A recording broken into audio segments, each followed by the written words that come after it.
Here is some Trews. Justin Bieber had a childhood. At its root, the Trews behind it is we like deify. It's like a gladiator or a literal deity of old. You elevate him to a position that he can't possibly fulfill, like like a sacrificial virgin or something. Fill him up, oil him up, groom him, get him all lovely. Now we're at the point where we want to butcher him. We're ready to butcher Justin now. Fans fury at Justin Bieber's new racist outburst. Did this new racist outburst happen subsequent to his apology for what yesterday? No, it's ages ago when he was a kid. Well, it's not new then, is it? That's another old one. Stop going on about old ones. Unless, he comes out tomorrow and goes, I've had a good thing about this, and black people are racially inferior to white people. Unless he does that, what you're doing is an archaeological dig into a child's place. Still a child now. Even if he'd done it now, you'd still go, don't be racist, mate, you idiot, it's too confusing. Bieber under fire after his caught using the N-word again. They're the thing that's doing the under fire, isn't it? It's like, might as well go, newspaper printed saying you arrogant little twerp. What?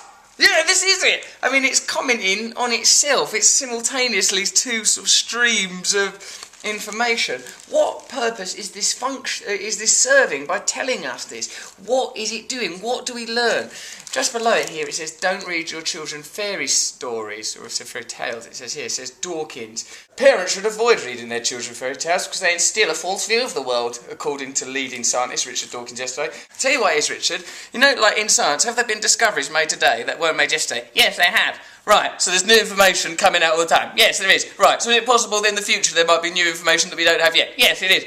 And do you think that some of that stuff might involve metaphor and concepts that are difficult to put into language? Even the algebra that you use and the metaphors that you use, like the symbols, the structures of DNA, all of that, metaphors, poetic language, symbolism, do you think there might be more of that? Yes. Shut up then, because fairy stories are a form of symbol, a form of metaphor, a way of telling stories that are easier to ascertain. And if you rob a culture of that right, what they do is they inflict it on innocent young people and expect him to play the role of, I don't know, some malevolent prince who's being sacrificed, who has to go on some imposed lesson because he wandered off the right path in the woods. It's a type of fairy story. So if you take it out of one area of culture, then it will crop up in another one.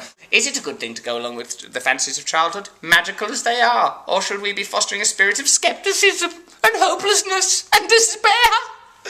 Oh yeah, children, that's what they need. I'll tell you something, son.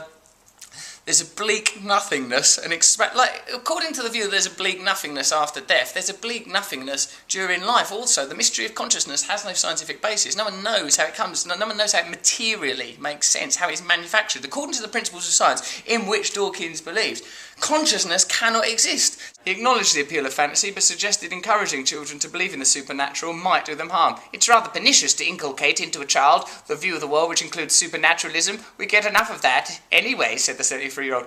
Even fairy tales, with wizards and princesses turning into frogs or whatever it was. There's a very interesting reason why a prince couldn't turn into a frog. It's statistically improbable. Or it could be a metaphor. That on one level we have the amphibious reptilian nature, and on another perspective we have a divine nature reaching out into the unknowable. You don't want to live in your frog nature, in your mundane nature. You want to transform and transcend that nature into the divine, into the unknowable, into the realm which science cannot ever explain, because I don't think it can be filtered through the five senses into this realm of consciousness. That shit exists, Dickie Dawkins. Just accept it. Otherwise, what you end up with is poor Justin Bieber being unduly harassed and belittled by a newspaper that speaks to one aspect of consciousness and keeps us all trapped in absolute idiocy. Speaking further to Dickie Dawkins, his ideas, and about Justin Bieber also. This is Raymond Tallis' book, Aping Mankind. I got it for my birthday, actually. My mum bought me it. I do not doubt that Darwinism gives an ever more impressively complete account of how organism H. sapien came into being, but that's not the point. Things did not stop there. Humans woke up from being organisms to being something quite different, embodied subjects, self-aware and other-aware in a manner and to a degree not approached by other animals like frogs. Out of this, a new kind of realm was gradually formed, a realm of consciousness. This, the human world, is materially rooted in the natural world, but is quite different from it. It is populated by individuals who are not just organisms, as is evident in that they inhabit an acknowledged shared public sphere, structured and underpinned by an infinity of abstractions, generalisations, customs, practices, norms, laws, institutions, facts and artefacts, unknown to even the most social of animals.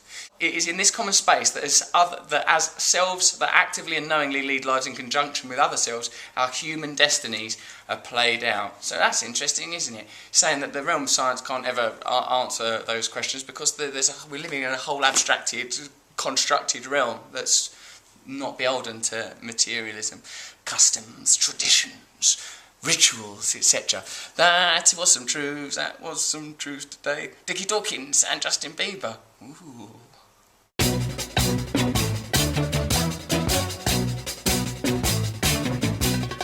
Nose is a tool that is abused to fool you and to leave you scared and confused.